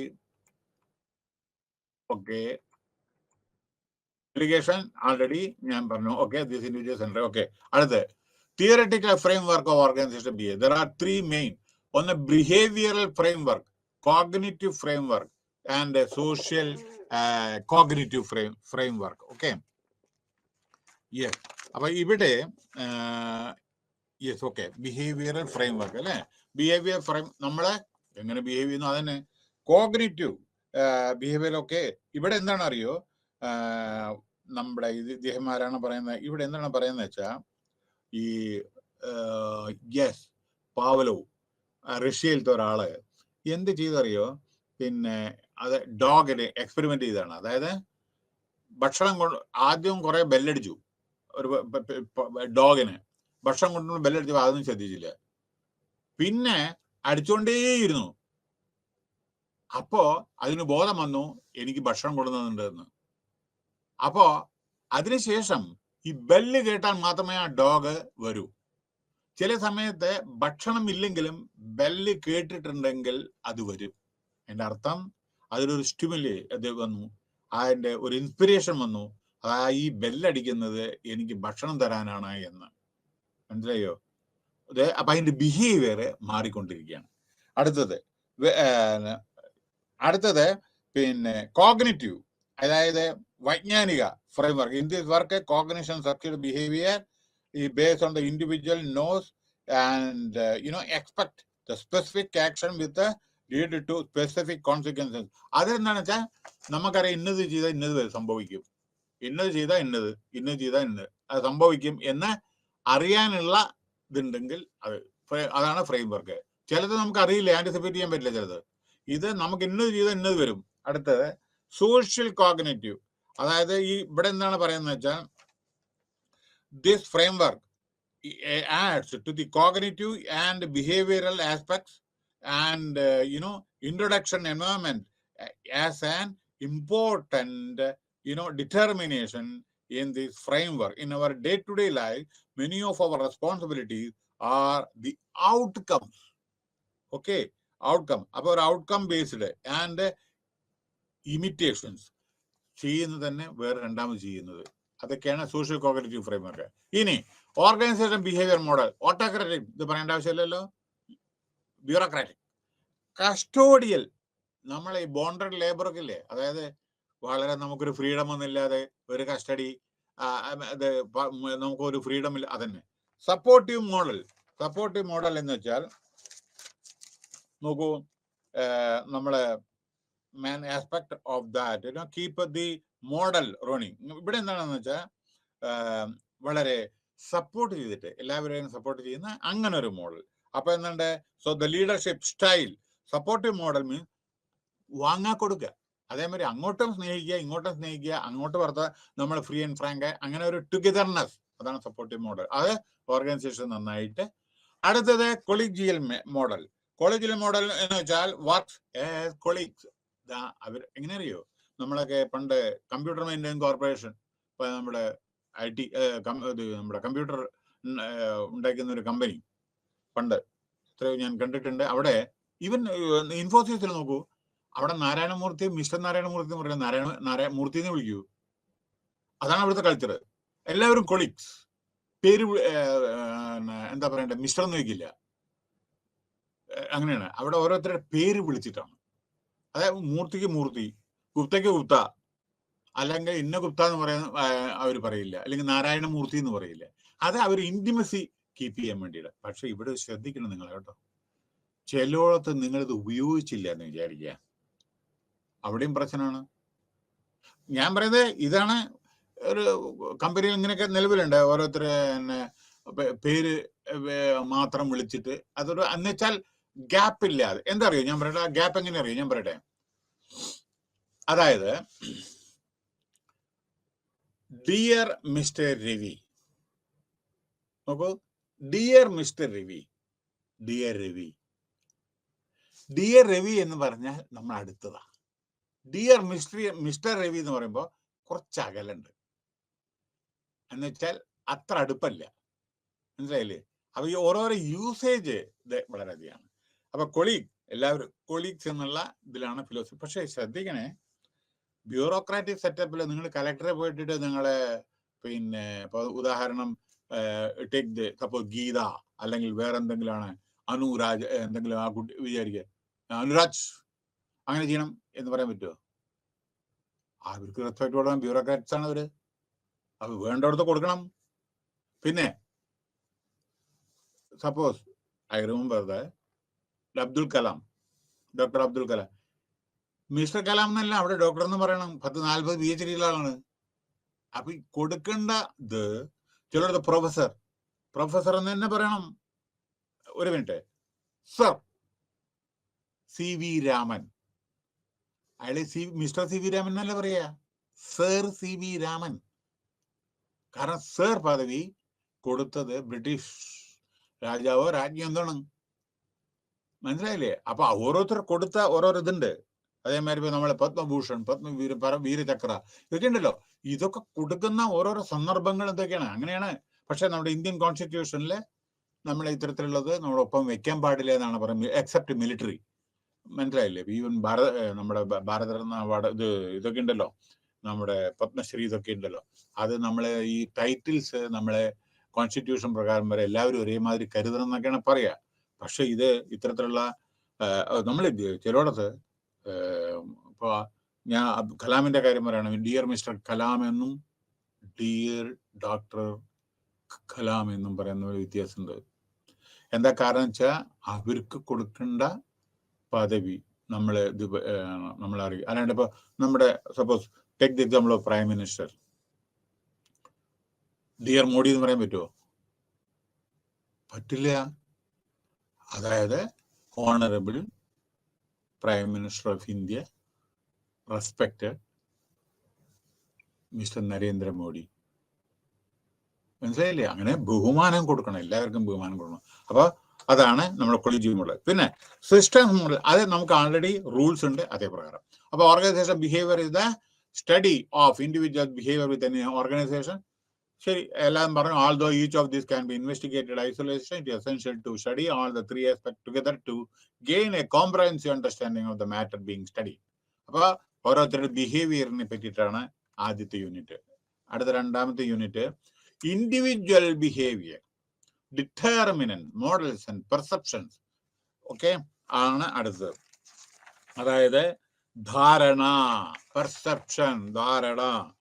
പിന്നെ അതിൽ പറയുന്ന ബയോളജിക്കൽ ഫാക്ടേഴ്സ്, ജീവശാസ്ത്രപരമായ ഫാക്ടർ, ജീവശാസ്ത്രം ഫാക്ടർ മലയാളം. എബിലിറ്റി, കഴിവ്. പേഴ്സണാലിറ്റി പറഞ്ഞ വ്യക്തിത്വം. Determinants and models, Myers, Briggs, type indicator, അത് പറയുന്നുണ്ട് എന്താണെന്ന്. പെർസെപ്ഷൻ, ആൾറെഡി ഞാൻ പറയില്ലേ, വ്യക്തിത്വം. ഫാക്ടർ ദാറ്റ് ഇൻഫ്ലുവൻസ് പെർസെപ്ഷൻ, എന്തുകൊണ്ട് വ്യക്തിത്വം വരുന്നു, എങ്ങനെ ഓട്ടോമാറ്റിക് വരില്ലല്ലോ വ്യക്തിത്വം, വ്യക്തിത്വം ഉണ്ടാക്കിയെടുക്കുന്നല്ലേ. വരോ? ഇപ്പൊ നമ്മളെ സച്ചിൻ ടെണ്ടുൽക്കർ വിചാരിക്കുക ഒരു ദിവസം കൊണ്ടായതാണ് അയാള്, അല്ലല്ലോ. അയാളുടെ വ്യക്തിത്വം കൊണ്ട് വന്നതല്ലേ, അയാളെ ബഹുമാനിക്കുന്നില്ലേ അത്. അമിതാഭ് ബച്ചൻ നമ്മള് മെഗാസ്റ്റാർ എന്ന് പറയുന്നുണ്ട്. Okay, for your information, I had an opportunity to work as a senior stenographer in Bombay in his organization. Okay, I was getting free his ticket and other thing. പക്ഷേ he was struggling in the past, earlier. ഈ 7 പടം 7നും ഇനി ഫ്ലോപ്പാണ് ഉണ്ടായിരുന്നത്, മനസ്സിലായോ? അതിന്നാണ് അയാളെ വ്യക്തിത്വം ഇങ്ങോട്ട് വന്നത്, മേപ്പെട്ട്. മനസ്സിലായില്ലേ? അപ്പൊ ഓരോരുത്തരും കഠിനാധ്വാനം ചെയ്തതിന് ശേഷം അല്ലാതെ വരാൻ പറ്റില്ല മേപ്പെട്ട് ആരായാലും. Doctor Abdul Kalam take news paper വിതരണമാണ് ചെയ്തയാള്. പൈസ ഉണ്ടായിരുന്നില്ല, പഠിക്കാൻ കാശുണ്ടായിരുന്നില്ല. ന്യൂസ് പേപ്പർ ഓരോ വീട്ടിൽ കൊണ്ടിട്ടുള്ള ഉണ്ടായിരുന്നു. അങ്ങനെ കാശ് കിട്ടിയിട്ടാണ് ഇത് ഫിഷർമാൻ കമ്മ്യൂണിറ്റിയിൽ. മനസ്സിലായി? ബാക്കി പറയണ്ടല്ലോ, ബാക്കി എല്ലാം പറയാം. I read all the books ഒക്കെ. I see him many times. I seen him. Very simple. അത് ഞാൻ പറയാം, പേഴ്സണാലിറ്റി വരുമ്പോൾ പറയാം. So more than a mere group organization പറഞ്ഞാൽ എല്ലാവരും കൂടി കൂടിയതാണ് അതിനർത്ഥം, വേറെ ഒന്നും ഇല്ല ഇതിൽ. ലീഡിങ് ടു പോസിബിൾ ചില സമയത്ത് കോൺഫ്ലിക്റ്റ് ഒക്കെ ഉണ്ടാവല്ലോ, അങ്ങോട്ടും ഇങ്ങോട്ടും ആശയപരമായ. നമ്മുടെ അസംബ്ലിയിൽ നടക്കുന്നില്ലേ, പാർലമെന്റിൽ നടക്കുന്നില്ലേ, അല്ലാണ്ട് അവർ തമ്മിൽ ഇൻഡിവിജ്വൽ ആയിട്ടല്ലോ, ആശയപരമായിട്ടുള്ള കോൺഫ്ലിക്റ്റ് ആണ്. മനസ്സിലായില്ലേ? സോ ടു ബി എഫക്റ്റീവ് അത് ആവശ്യമാണ്. ഈ കോൺഫ്ലിക്റ്റ് എന്ന് പറയുന്നത് അവിടെ ആവശ്യമാണ്. കാരണം അല്ലെങ്കിൽ എന്നിട്ടറിയോ, കോൺഫ്ലിക്റ്റ് ഇല്ല എന്ന് വിചാരിക്കുക, അപ്പൊ തോന്നിയമാര് ഭരിക്കും. ഒപ്പോസിഷൻ ഇല്ലാതെ സമയത്തിന്റെ അഭാവം കൊണ്ടാണ്. ഞാൻ നിങ്ങൾക്ക് ഒരു നല്ലൊരു എക്സാമ്പിൾ പറഞ്ഞു. പണ്ട് ഞാൻ തെറ്റിദ്ധരിക്കല്ലേ, ഇപ്പോഴത്തെ പത്തൊന്നും പറയരുതേ, ഒരു ബുക്ക്, അതായത് എന്റെ പ്രൊജക്ട് വർക്ക് ആയിരുന്നു 1981 91 പ്രൊജക്ട് വർക്കായിരുന്നു. അതിൽ എഴുതിയിട്ടുണ്ട് ഞാൻ ഒരു ബുക്ക്. അതിൽ ഞാൻ എഴുതിയിട്ടുണ്ട് MC ചാഗ്ല. ഒരു മിനിറ്റ് പ്രത്യേകം ശ്രദ്ധിക്കുക. MC ചാഗ്ല നമ്മുടെ ആഫ്റ്റർ ഇൻഡിപെൻഡൻസ് അയാളുടെ നമ്മുടെ എഡ്യൂക്കേഷൻ മിനിസ്റ്റർ ആയിരുന്നു. അയാൾ ഒരു ബുക്ക് എഴുതിയിട്ടുണ്ട്. ആ ബുക്കില് നെഹ്റുവിനെ പറ്റിയിട്ട് എഴുതിയിട്ടുണ്ട്. ഇപ്പൊ ആരും തെറ്റിദ്ധരിക്കേണ്ട, ബുക്കിലുള്ളതാണ്, പബ്ലിഷ് ആയിട്ടുള്ള ഒരു ബുക്കിലാണ്. അദ്ദേഹം നെഹ്റുവിന്റെ ചില ഇത് എഴുതിയിട്ടുണ്ട്. അതിൽ ഒരു കാര്യം എന്താണെന്ന് അറിയോ? സാധാരണ ഒരാള് ചെയറിൽ ഇരുന്നുണ്ടെങ്കിൽ ആ ചെയറിൽ ഇരുന്നിക്കുന്ന നെഹ്റു പ്രധാനമന്ത്രിയുടെ സീറ്റില് ഒരാളിരുന്ന അത് പ്രധാനമന്ത്രിയാണ് എന്ന് പറഞ്ഞിട്ട് അയാളെ ബഹുമാനിക്കുന്നു. ചിലര് രണ്ടു വിധാണ്. പക്ഷേ ഇന്നാളിരുന്ന ചെയർ എന്ന് പറഞ്ഞിട്ട് ആ ചെയറിനെ ബഹുമാനിക്കുന്നു. ബാക്കി ഞാൻ പറയുന്നില്ല. ഇത് ഒരു ഉദാഹരണമാണ് ഞാൻ പറഞ്ഞത് കേട്ടോ, ഒരു ഉദാഹരണം. അതായത് അതിനർത്ഥം ഇപ്പൊ ഇല്ല എന്നല്ല ഞാൻ പറയുന്നത്, ഞാൻ രണ്ട് കമ്പാരിസനാണ് പറയുന്നത്. ചിലത് നമ്മൾ ആ സീറ്റിലിരിക്കുന്നു, ഇതേക്കോളൂ ആ പോട്ടെ, അതെല്ലാം വിടും. ഒരാൾ നമ്മളെ കുറ്റല്ലേ പറയുന്നത്? I'm not telling anything.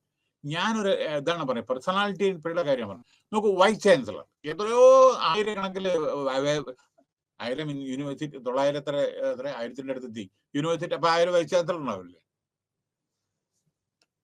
You know that Madras university, ഞാൻ ചെറിയ കാരണം വളരെ ലിമിറ്റഡ് ടൈമുള്ളതുകൊണ്ട് എനിക്ക് കൂടുതൽ എക്സാമ്പിൾ പറയാൻ പറ്റില്ല.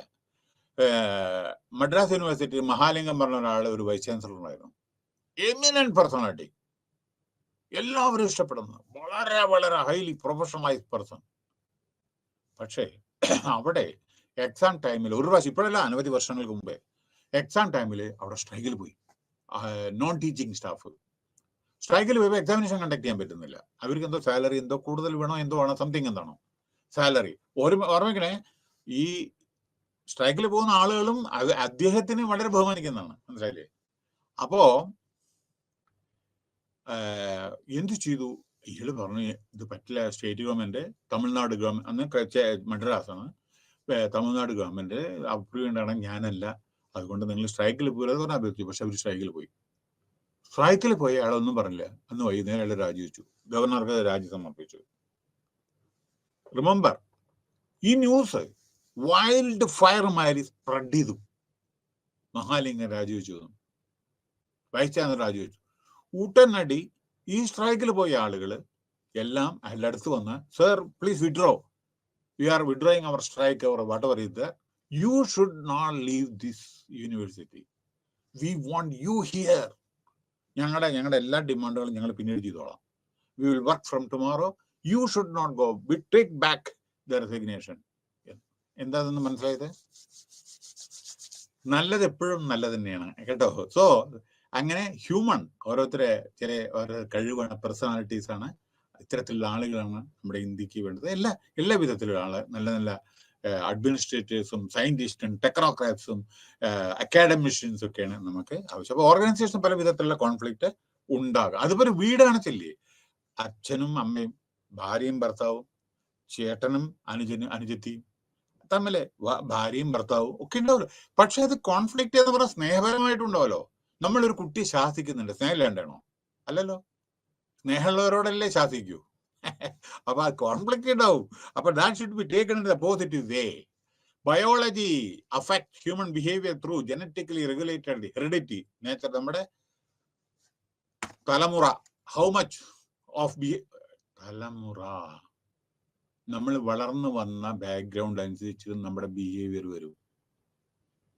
അച്ഛൻ അമ്മ നല്ല വിദ്വാൻമാരാണ് വിചാരിക്കുക, ചിലപ്പോൾ സംഗീതജ്ഞന്മാരാണ് വിചാരിക്കുക. നോക്കൂ ഓരോരുത്തരുടെ, അപ്പൊ അതിന്റെ ഫോളോ ചെയ്യും. യേശുദാസന്റെ അച്ഛൻ സംഗീതജ്ഞനാണ്, എന്താ അയാൾ ഫോളോ ചെയ്തു. അതേമാതിരി പലരും ഉണ്ട്. അതേ മെത്തേഡ്. ഇപ്പൊ ഇന്നലെ ഞാൻ കേട്ടു, ഒരു മാത്തമാറ്റിക്സിലെ ആലുവയില് ഒരു ഫാമിലി എല്ലാവരും PhD മാത്തമാറ്റിക്സ്. 2 ദിവസം മുമ്പേ പേപ്പറിലുണ്ടായിരുന്നു, ഒരു ഫാമിലിയിൽ എല്ലാവരും PhD, 5 PhD ഒറ്റ വീട്ടില് മാത്തമാറ്റിക്സ്. കാരണം അച്ഛൻ PhD മാത്തമാറ്റിക്സിൽ PhD എടുത്ത ആളാണ്. അതെങ്ങനെയൊക്കെയാണ് നമ്മുടെ ഓരോ ബാക്ക്ഗ്രൗണ്ട്. അപ്പൊ അതിൽ നല്ല തന്നെയാണിത്. ഡ്യൂ ടു ദ എൻവയോൺമെന്റൽ contact, biological factors, control the flow, അത്തരത്തിലുള്ള ഇതാണ് ഇതിൽ പേഴ്സണാലിറ്റി. അപ്പൊ ഇവിടെ സ്ട്രക്ചർ ഓഫ് ദ അങ്ങനെ ഡിറ്റർമിൻ. അപ്പൊ പല വിധത്തിൽ നമ്മുടെ പേഴ്സണാലിറ്റി ഫ്രെയിം ചെയ്യുന്നത് പല ബാക്ക്ഗ്രൗണ്ടിന്റെ അടിസ്ഥാനത്തിലാണ്. മനസ്സിലായില്ലേ? അടുത്തത് ability. Ability mean the mental physical ഓരോരുത്തരുടെ കഴിവ്. ഇവിടെ ചെറിയൊരു ഉദാഹരണം പറയാം. നോക്കൂ, ആരും ഒരു ഉദാഹരണം പറയാം, ഇവിടെ ബാക്കിയൊക്കെ നിങ്ങൾ വായിക്കുക. ഈ ഒരു ഉദാഹരണം നിങ്ങൾക്ക് അത് മനസ്സിലാവുകയാണ് മുഴുവൻ പാരഗ്രാഫ്. ഒരാളുടെ കഴിവ് എന്ന് പറഞ്ഞാൽ ദൈവം അങ്ങോട്ട് പെട്ടെന്ന് കൊടുക്കുകയല്ലോ ചില കഴിവുകൾ. ഞാൻ പറയാം, PT ഉഷ ഇന്നത്തെ പത്രത്തിലുണ്ട്, ഇംഗ്ലീഷ് പേപ്പറിൽ, ഹിന്ദുവില്, അതില് 2ാമത്തെ കോളത്തിലോ 3ാമത്തെ കോളത്തില് സൈഡിൽ എഴുതിയിട്ടുണ്ട്. ഒന്ന് ആലോചിച്ച് നോക്കൂ. ഒളിമ്പിക്സിന്റെ ഫസ്റ്റ് വുമൺ പ്രസിഡന്റ് ആയിട്ട് സെലക്ട് ചെയ്തു. നോക്കൂ എന്താണ് എബിലിറ്റി. ഇതിന് മീത് എന്താ എക്സാമ്പിൾ വേണ്ടെങ്കിൽ അതില് ഒരു വാചകമുണ്ട്, first woman Indian Olympic association president എന്നൊക്കെ പറഞ്ഞിട്ടുണ്ട്. ഓക്കെ, ഒരു പാരഗ്രാഫേ ഉള്ളൂ, അതിലൊരു ലൈനാണ് ഞാൻ ഇപ്പൊ നിങ്ങളോട് പറയണത്. അതാണ് ability. When she was participating in international competition on behalf of our beloved country, എല്ലാം thousands, millions, crores, they were watching 1/100th of a second-ലാണ് മെഡൽ പോയത്. 1/100th of a second ആണല്ലേ ഉഷയ്ക്ക് ഒരു മെഡല് ഒളിമ്പിക്സിൽ പോയത്. 100th of a second, ഇതാണ് second. ഇതില് 100 ഒരു ഭാഗത്തില് ആണ് പോയത് medal. And Indira Gandhi was the prime minister at that time. She came to know immediately. So she called Usha as if for us, you have won the medal. But she medal illa. 100th of a second. അങ്ങനെ അനവധി medal മേടിച്ചതാണ് PT Usha. Okay, അനവധി എല്ലാവരും her ability എന്നത്. Now she became. അതില് ഒരു sentence പറയാണ് ലാസ്റ്റില്, her employer was Indian Railways. മനസ്സിലായില്ലേ? ഇവിടെ ഈ ശ്രീ പാർട്ടിസിപ്പേറ്റ് ചെയ്യുമ്പോൾ ഏഷ്യ ഇതിലും പല ഇന്ത്യൻ റെയിൽവേസ് ഒരു ദിവസം മദ്രാസ് ടു മാംഗ്ലൂർ, അന്ന് ചെന്നൈയില്ല, മദ്രാസ് ടു മാംഗ്ലൂർ, മംഗലാപുരം വണ്ടിയിൽ ട്രാവൽ ചെയ്യുമ്പോൾ ഉഷ, ശ്രദ്ധിക്കണം ഇനി പറയുന്നത്, ഇത് നിങ്ങൾക്ക് കേൾക്കാൻ പറ്റില്ല, അതിന് ശേഷം വന്ന് സംഭവിച്ചിട്ടില്ല. മനസ്സിലായോ? മുമ്പേയും സംഭവിച്ചിട്ടില്ല, അതിന് ശേഷം ഇതുവരെയും സംഭവിച്ചിട്ടില്ല. മദ്രാസ് സെൻട്രൽ സ്റ്റേഷനിന്ന് PT ഉഷ വണ്ടി കയറി. ഇന്നത്തെ ഹിന്ദുവിൽ നോക്കിക്കോളൂ, വായിച്ചോളൂ ഫ്രഞ്ച. ഞാനത് പറയുന്നത് ഡോക്യുമെന്റഡ് ആയിട്ടുള്ളതാണ്. ഈ സ്ത്രീക്ക് ഇറങ്ങേണ്ടത് കോഴിക്കോടും ഇതിന്റെ പയ്യോളി എന്ന് പറഞ്ഞ സ്ഥലത്ത്. അവിടെ റെയിൽവേ വണ്ടി നിൽക്കില്ല, ചെറിയ സ്റ്റേഷനാണ്, പ്ലാറ്റ്ഫോം ചെറിയതാണ്. ഇന്നും കുറച്ചെങ്കിലും വ്യത്യാസം ബിക്കോസ് ഓഫ് ഉഷ. ആ ഉഷയുടെ പേര് നിലനിൽക്കാൻ വേണ്ടിയിട്ട് അവിടെ എന്തെങ്കിലും വിധിച്ചിട്ടുള്ളൂ. പക്ഷേ അവിടെ വലിയ വണ്ടി നിൽക്കില്ലല്ലോ. ഇത് മാംഗ്ലൂർ ഇതല്ലേ, ചെന്നൈ മാംഗ്ലൂർ വലിയ സൂപ്പർ ഫാസ്റ്റ് ട്രെയിൻ അല്ലേ.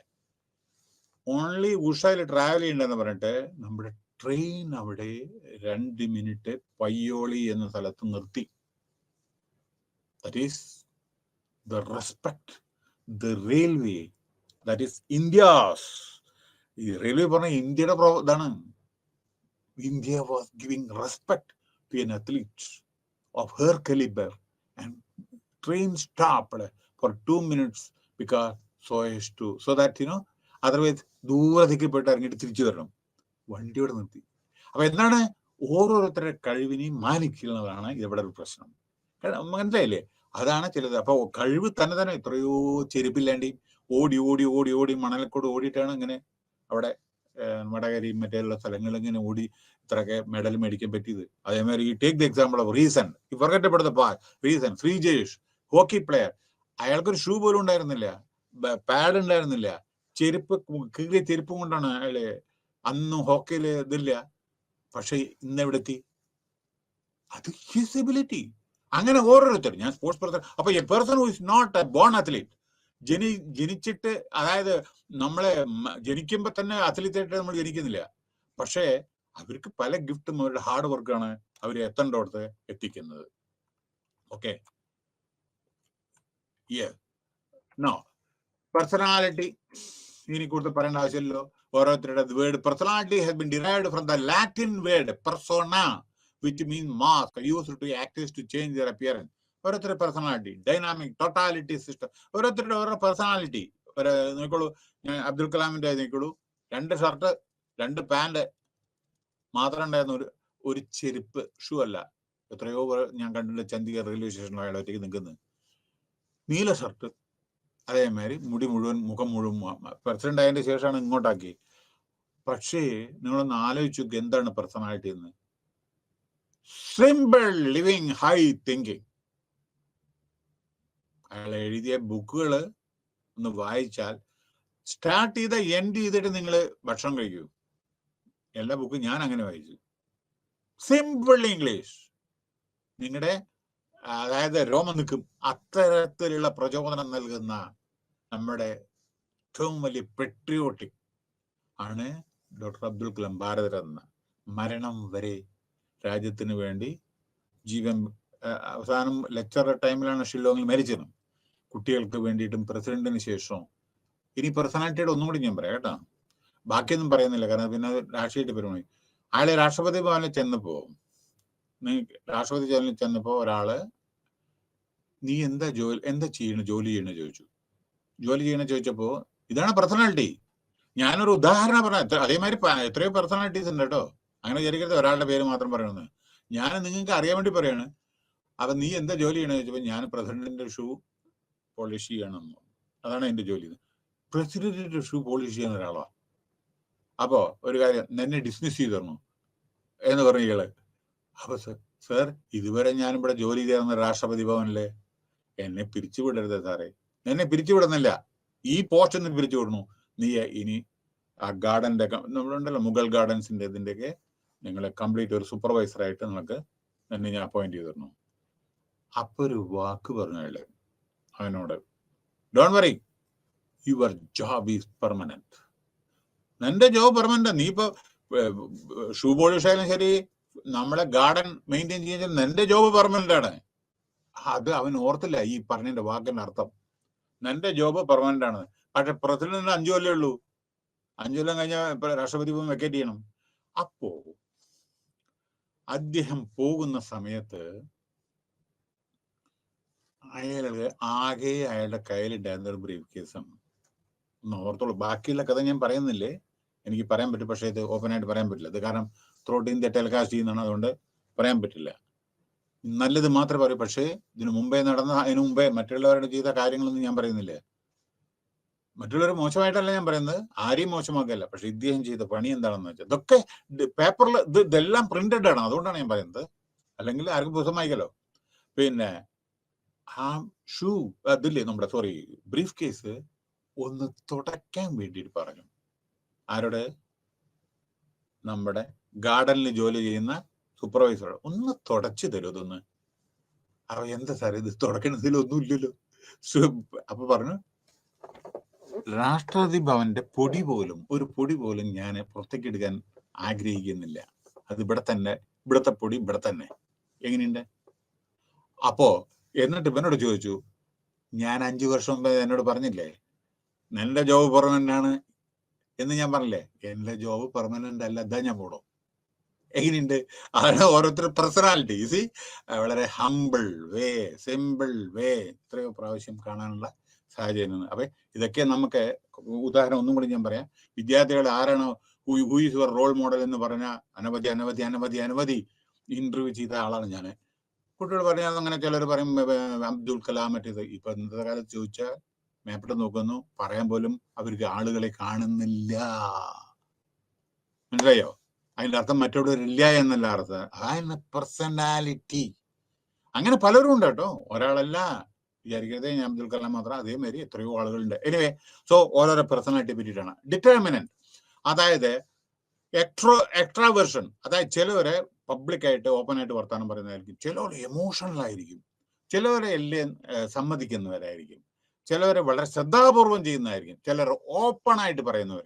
പക്ഷേ ഇവര് പട്ടാളത്തിലോ പോലീസിലോ ജോലി ചെയ്യാൻ പറ്റില്ല. ഓപ്പൺ എന്ന് പറഞ്ഞിട്ടുണ്ടെങ്കിൽ അവിടെ ചിലത് സീക്രട്ട് മെയിൻറ്റെയിൻ ചെയ്യേണ്ടി വരും, ആർമിയിലൊക്കെ. പിന്നെ എമോഷണൽ ആയിട്ട് നമ്മൾ ശരിയല്ല, പക്ഷെ സ്റ്റെബിലിറ്റി വേണം. എക്സ്ട്രോവേർഷൻ പറഞ്ഞാൽ നമ്മൾ അങ്ങോട്ട് എന്താ പറയണ്ടേ, തുറന്ന് സംസാരിക്കുക, എല്ലാം മിങ്കിൾ ചെയ്തിട്ട് എല്ലാവരോടും. ഇവിടെ എന്താ പറയുന്നത് വെച്ചാ, Mere Briggs type indicate that was developed by Isabel Briggs Myers and her mother, Catherine Cook. Help people understand, appreciate each other personality, thereby increase productivity. അതായത് ഓരോ പേഴ്സണാലിറ്റി നമ്മൾ തിരിച്ചറിയുക, എന്നിട്ട് അതേപ്രകാരം പ്രവർത്തിക്കുക, പ്രൊഡക്ടിവിറ്റി കൂട്ടുക. ഓരോരുത്തർ തിരിച്ചറിയണം, കാരണം വെവ്വേറെയാണ് ഓരോരുത്തരുടെ പേഴ്സണാലിറ്റി. അതിനെ പറ്റിയാണ്. അപ്പോൾ എക്സ്ട്രാവേർട്ട് ഉണ്ട്, ഇൻട്രോവേർട്ട് ഉണ്ട്, അതായത് തുറന്നു സംസാരിക്കുന്നത്. മറ്റുള്ളവരുണ്ട്, ചിലവർ ഇൻട്രോവേർട്ട് ഉണ്ട്, സംസാരിക്കൂല, അതായത് അന്തർമുഖ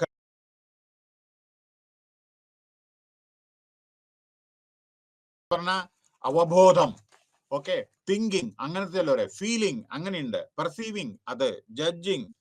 അപ്പൊ ഇതൊക്കെ ഓരോരുത്തരുടെ പദ്ധതിയാണ്. A preference is what one likes. A preference is not what you actually do but what you want to do. നോക്കൂ, a preference is what one likes. അപ്പൊ അതാണ് ഇത്. പിന്നെ പെർസെപ്ഷൻ, നമ്മുടെ ഓരോരോ വീക്ഷണം. ഒന്ന്, factors that influence, factors attitude, motives, interest, experience, expectation, factors in target. നമ്മളെ എങ്ങനെയാണ് ഓരോന്ന് ആഗ്രഹിക്കുന്നത്, ഇതൊക്കെ ഉണ്ടല്ലേ, ആറ്റിറ്റ്യൂഡ് കൊണ്ടൊക്കെ അല്ലേ നല്ല വിധത്തിൽ നമുക്ക് അവിടെ എത്തണം ഇവിടെ എത്തണം, ഓരോ പ്രതീക്ഷകളും അതൊക്കെ അല്ലേ expectation. Target, novelty, motion, sound, size, background, proximity, similarity, ഇതൊക്കെയാണ്. ഇത് നിങ്ങൾ വായിച്ചാൽ മതി, സിമ്പിളാണ്. Factors in the situation, time. ടൈമിൽ എന്താണ് ഓരോ ടൈം അനുസരിച്ച് 5 മണിക്ക് വണ്ടി പിടിക്കാൻ പറഞ്ഞാൽ നിങ്ങൾ 6 മണിക്ക് എത്തി വണ്ടി ഇടുക. അപ്പൊ ടൈം അനുസരിച്ച് പ്രവർത്തനം. Situation, work setting, work setting, adherence, social setting, process of procession, stimulus, ഓരോരോ നമുക്കുള്ള ഉത്തേജനം, രജിസ്ട്രേഷൻ, നമ്മൾ അതനുസരിച്ച് നമ്മൾ പ്രവർത്തിക്കണം. ഇന്റർപ്രിട്ടേഷൻ, അത് റിപ്പീറ്റഡ്, ഫീഡ്ബാക്ക്, അത് കഴിഞ്ഞിട്ട് നമ്മൾ പ്രവർത്തിച്ചതിന്റെ ഫീഡ്ബാക്ക്, റിയാക്ഷൻ, ഇതൊക്കെയാണ്. Following are some of the errors that, ചില സമയത്ത് ചിലപ്പോൾ തെറ്റുകൾ, നമ്മുടെ വീക്ഷണം എന്ത് വീക്ഷിക്കും തെറ്റ് വരും. ചിലപ്പോൾ സെൽഫ് എഫക്ട് ഉണ്ട്, വിവിധമായിട്ട് സെൽഫ് ഫുൾഫില്ലിംഗ് പ്രൊഫസി ഉണ്ട്, സ്റ്റീരിയോ ടൈപ്പിംഗ് അതേ പ്രകാരം ഉണ്ട്. അപ്പൊ with reference to perception, studies have shown that the employee perceive from their work situation influence their efficiency. Therefore, to influence productivity, it is essential to managers assess how work, അതായത് നമ്മുടെ വർക്കർമാര് എങ്ങനെയാണ് ജോബിനെ കാണുന്നത്. Factors, ആബ്സെന്റിസം ഇത് പാടില്ല കൂടുതല്, turn over, അതായത് labour turn over, ആളുകൾ രാജിവെച്ച് പോവുക, ഇതൊക്കെ ബുദ്ധിമുട്ടാണ്, അത് അഫക്ട് ചെയ്യും പ്രൊഡക്ഷനെ. അപ്പൊ എന്തുകൊണ്ട് പോകുന്നു അതനുസരിച്ച് പ്രവർത്തിക്കുക. വേരിയബിൾസ്, അത് does it can be stated the perception. ഓരോരുത്തരുടെ വീക്ഷണം എന്തുകൊണ്ട് പോകുന്നു, അവരുടെ എനിക്കിതിൽ വളരാം എന്ന് പ്രതീക്ഷിച്ച് ചിലപ്പോൾ വളരാൻ പറ്റാതെ വരും, ചിലപ്പോൾ സാലറി കിട്ടുന്നുണ്ടാവില്ല, ചിലപ്പോൾ ഇൻക്രിമെന്റ് കിട്ടുന്നില്ല, അതൊക്കെ ഡിസിഷൻ മേക്കിങ്ങിൽ അഫക്ട് ചെയ്യുന്നു. അപ്പോ ഇവിടെ പറയുന്ന വേറൊരു ഇതും കൂടി ഉണ്ട്. The those individual who perceive there job as negative. ചിലവർ വിചാരിക്കും എപ്പോഴും നെഗറ്റീവ് ആയിട്ട്, ചിലർ പോസിറ്റീവ് ആയിട്ട്, ചിലവർ ആബ്സെന്റിസം വരെയില്ല, അങ്ങനെ വീട്ടിലിരിക്കും. ഫ്രീക്വന്റ് ടേൺ ഓവർ, ചിലർ അനവധി ആളുകൾ രാജിവെച്ച് പോവുക. ചിലപ്പോൾ ലെസ് ജോബിൽ സാറ്റിസ്ഫൈഡേ അല്ല. അതെന്താണെന്ന് വെച്ചാൽ വർക്ക് എൻവയോൺമെന്റ് ആണ് കേട്ടോ. ചിലപ്പോൾ ഹരസ്മെന്റ്, അതേമാതിരി ഓട്ടോക്രാറ്റിക് സ്റ്റൈൽ ഓഫ് ഫങ്ഷൻ, ബോസിന്റെ കിറിവിളികള്, ഇങ്ങനെയൊക്കെ ഉണ്ട്. അപ്പൊ ചിലർ ജോലിക്ക് പോകാൻ തന്നെ തയ്യാറുണ്ടാവില്ല. അപ്പൊ നമ്മുടെ അത് ഈഗോ പ്രോബ്ലം ഉണ്ടല്ലോ നമുക്കും. അപ്പൊ അത് നമ്മൾ എംപ്ലോയി പേഴ്സണലി പെർസീവ് വർക്ക്, എപ്പോഴും നല്ല വർക്കിംഗ് എൻവയോൺമെന്റ്, നല്ല ആനുകൂല്യങ്ങള്, മോണിറ്ററി നോൺ മോണിറ്ററി ഇൻസെന്റീവ്, നല്ല സൂപ്പർവൈസേഴ്സ്, നല്ല വർക്കേഴ്സ്, നോളജബിൾ വർക്കേഴ്സ്, നല്ല എൻവയോൺമെന്റ് ഉണ്ടെങ്കിൽ മാത്രമേ പ്രവർത്തിക്കാൻ പറ്റൂ. Thus it can be stated that perception does influence. അപ്പൊ നമ്മുടെ ഡിസിഷൻ മേക്കിങ്ങില് എന്ത് നമ്മൾ പ്രതീക്ഷിക്കുന്നു അതനുസരിച്ചായിരിക്കും നമ്മുടെ അച്ചീവ്മെന്റും, നമ്മുടെ വീക്ഷണം. ഓക്കെ, ആ ഓർഗനൈസേഷനും അങ്ങനെ. അപ്പൊ നമ്മുടെ ഓരോരുത്തരും കൂടി എല്ലാം കൂടി ഉള്ള കഠിന പ്രയത്നമാണ് ഓർഗനൈസേഷന്റെ success. Now, conclusion. Organizational behavior is the study of both group and individual performance. അതായത് ഗ്രൂപ്പിന്റെയും ഇൻഡിവിജ്വൽ പെർഫോമൻസ്. നമ്മുടെ നമുക്ക് IT-ലൊക്കെ ഓരോ ഗ്രൂപ്പാണ്.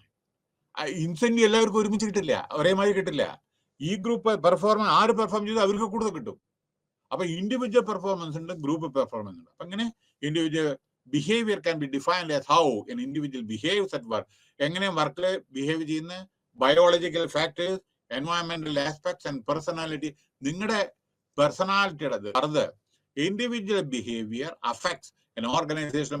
പിന്നെ നിങ്ങൾ നന്നായി ബിഹേവ് ചെയ്തെങ്കിൽ ഓർഗനൈസേഷൻ സഫർ ചെയ്യും. എന്നും സ്ട്രൈക്ക് അതേമാതിരി ഉണ്ടെങ്കിൽ പ്രശ്നം വരില്ലേ? So to a very large extent ഇന്ന് അൺസർട്ടനിറ്റി പലതും ഉണ്ട്, അങ്ങനെ ഓരോ പ്രശ്നങ്ങളുണ്ട്. Now, hence, the study of individual behavior, in addition to having academic importance, has greater practical.